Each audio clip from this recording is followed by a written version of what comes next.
Okay, well, welcome everyone. So this is our third episode in the series of Peace Talks. This is where we catch up with the bands and musicians that are coming to play for us at Music Spoken here at the Mars Bar in Worcester. So today we're joined by drummer Tristan Banks. He's been touring a mini tour with his launch of his debut album, View From Above.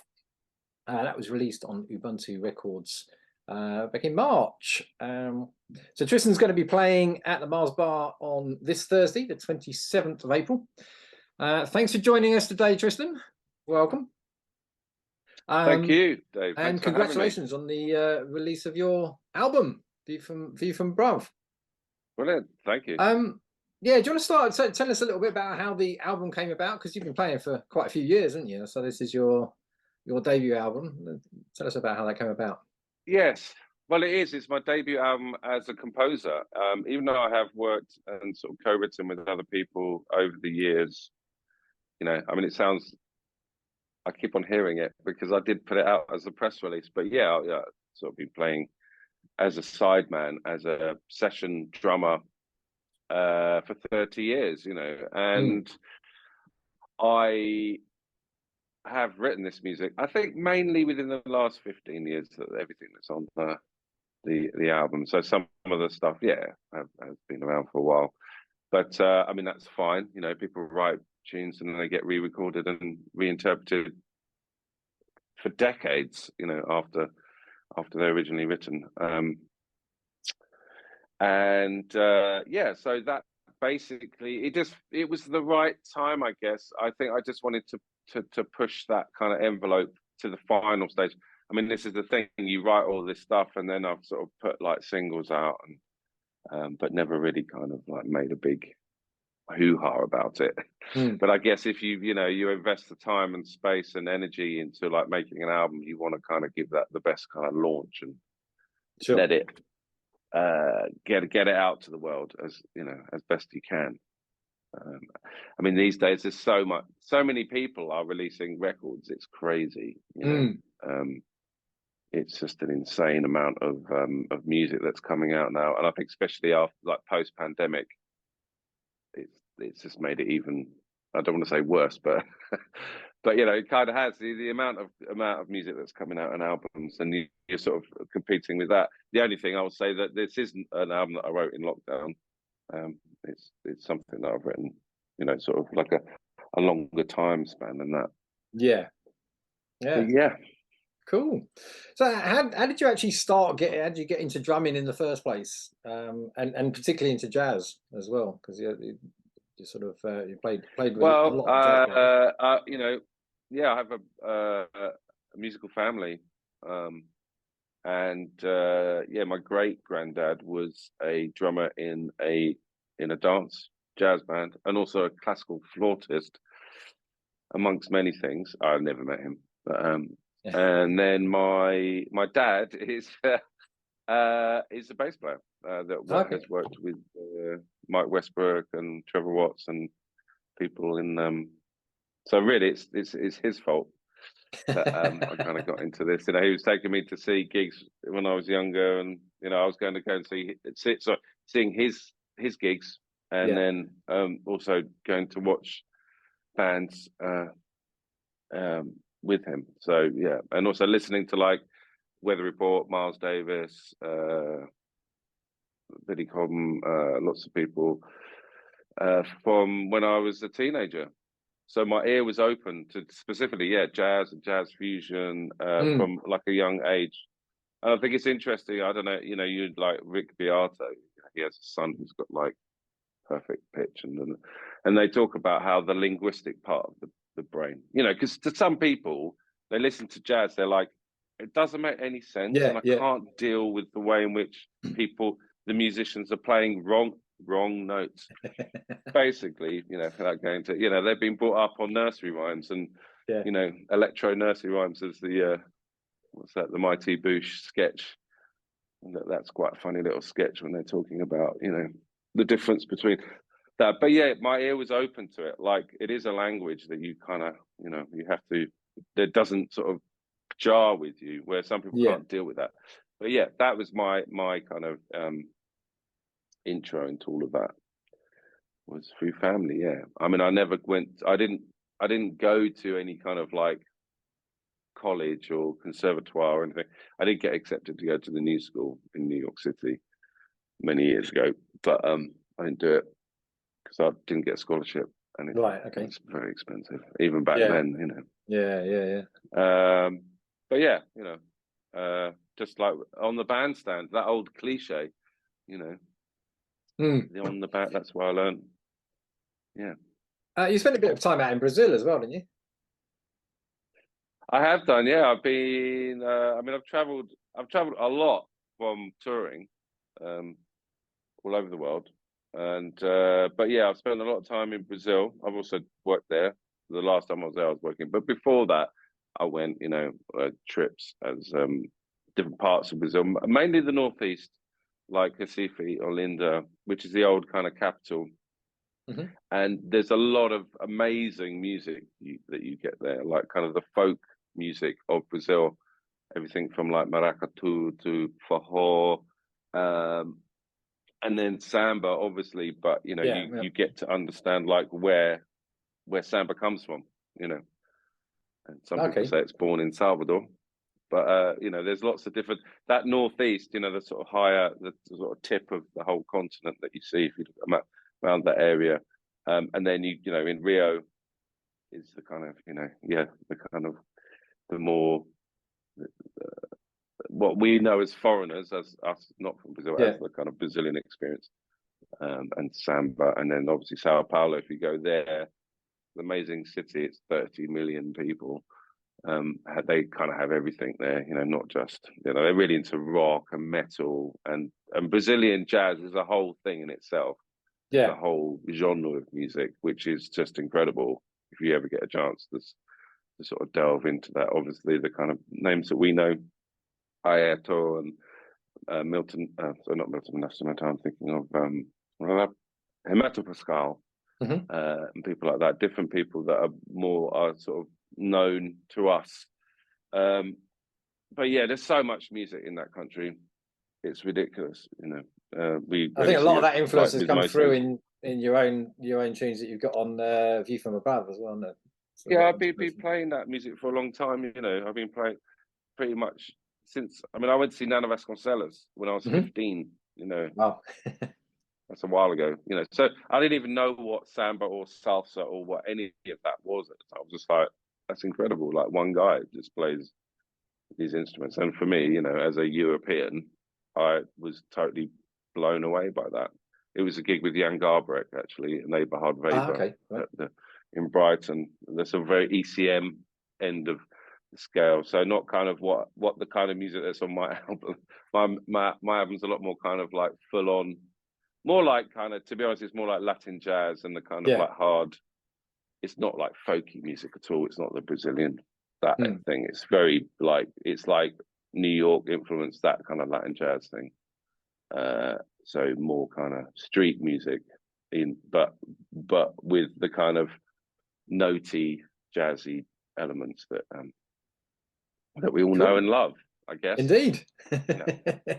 So there's we've actually featured quite a few drummers in Music Spoken here while we've been running. So we had Robert Castelli was last month. We got you this month. I've got Corey Dix coming up in November.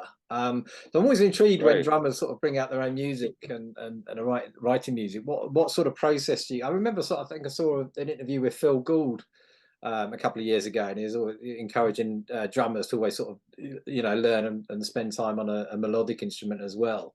What's your process for kind of writing the tunes?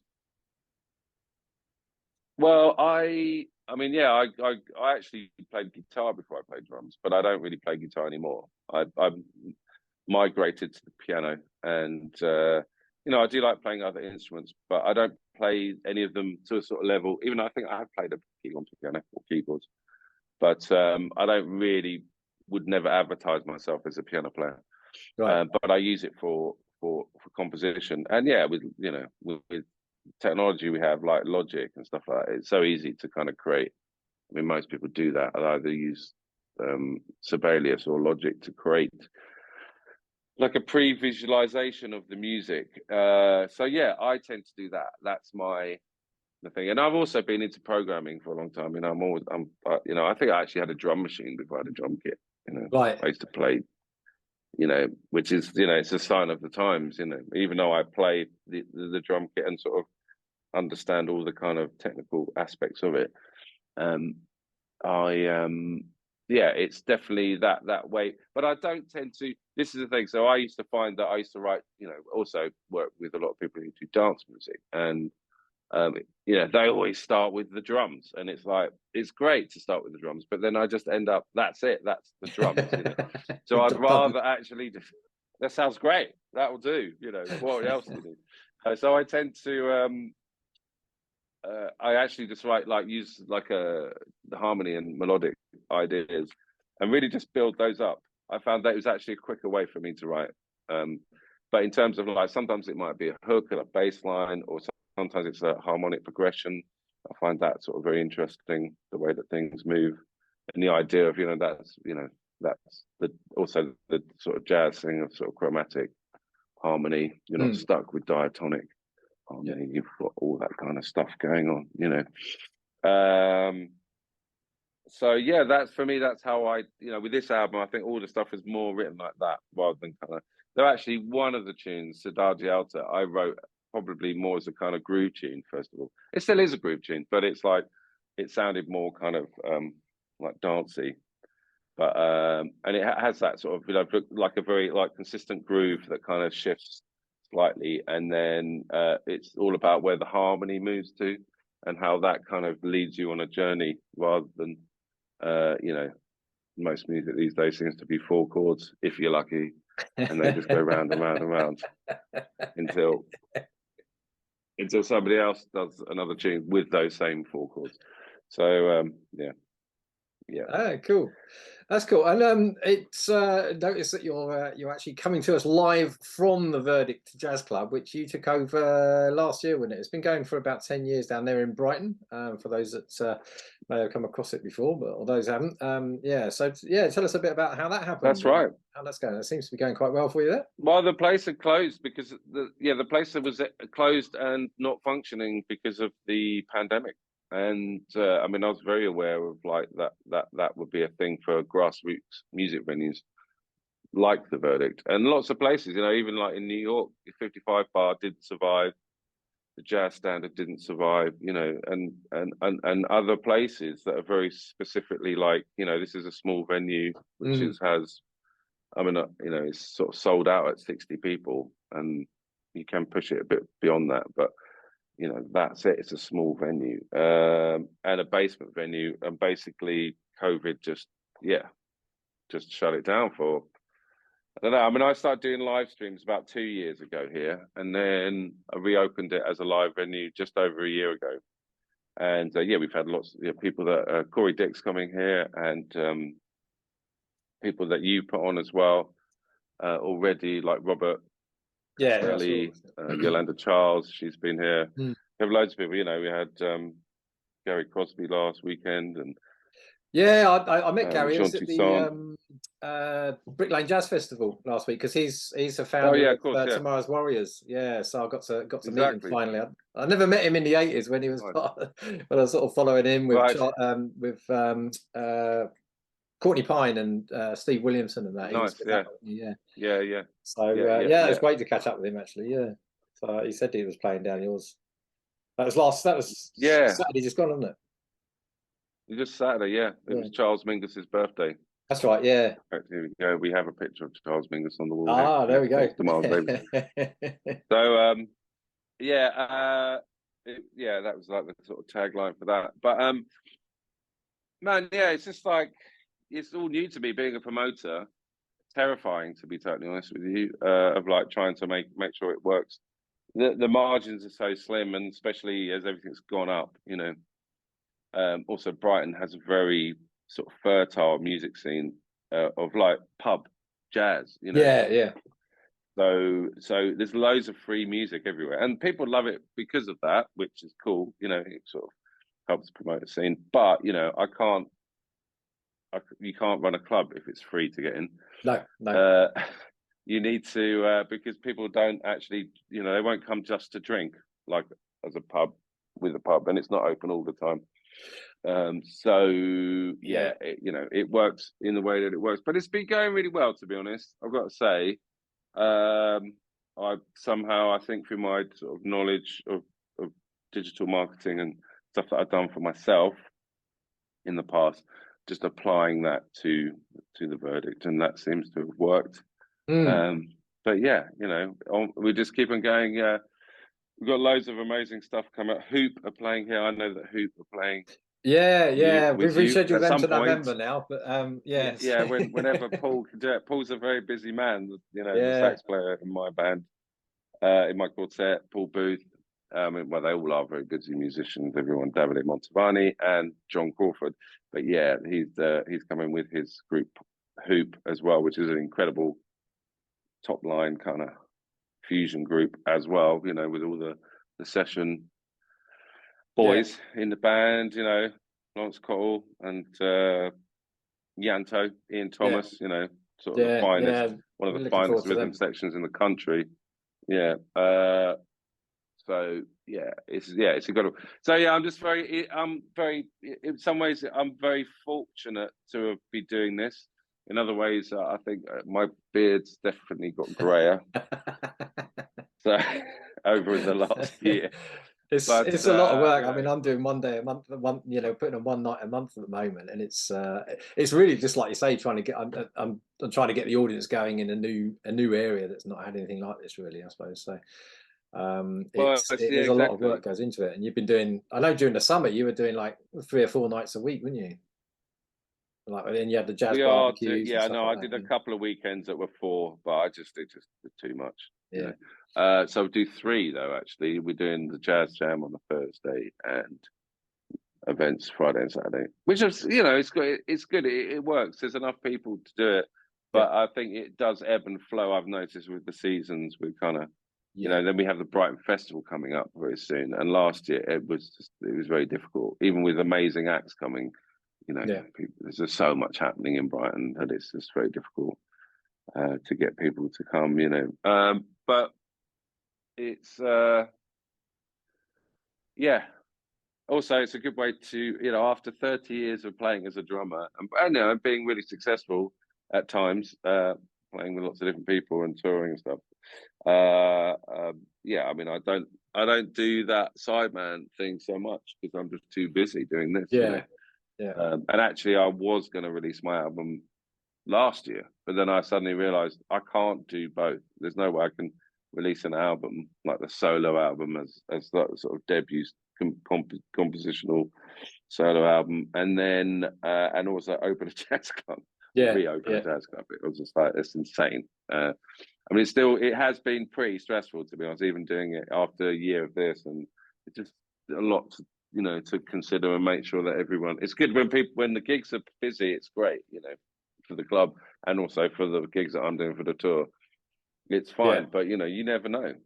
That thing that you have and that I have, like every week, you're like, will there be enough people so that I can pay the band, and I'm very fortunate because I'm from, I've worked with lots of these people, they know me, but they're pretty cool with me in terms of like, let's make it work. However, even if it's not like, the fee that we all expect or would like to get, you just can't. If I was fronting that, it would have lasted like a month or 2, and then I'll run out of money. It's just the way it is. As you know, it's really difficult, but somehow it's working. So it's great. Yeah, I've been down a couple of times. So yeah, anyone watching this, if you're down in Brighton for a weekend, do pop in and say hi to Tristan at the Verdict. So just got a couple more minutes. It'd be great to see you coming down on Thursday to see us play for us in Worcester. Just quickly give us a bit of an update on who's in the band, who you're bringing down with you. So yes, it's a slight change. As I said, Paul is very busy. Even he will try and dep out his own gigs, as you've experienced.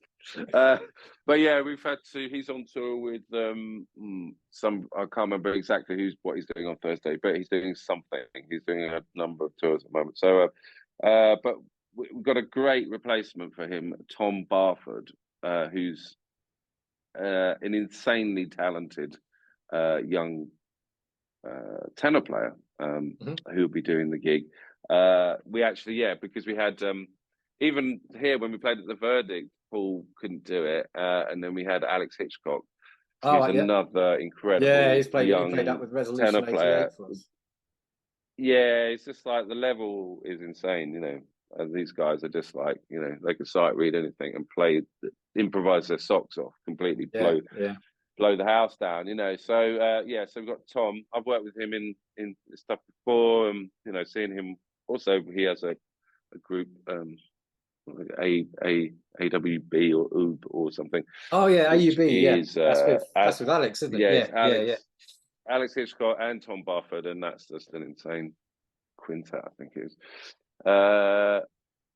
So yeah, he'll be stepping in. So that'll be great.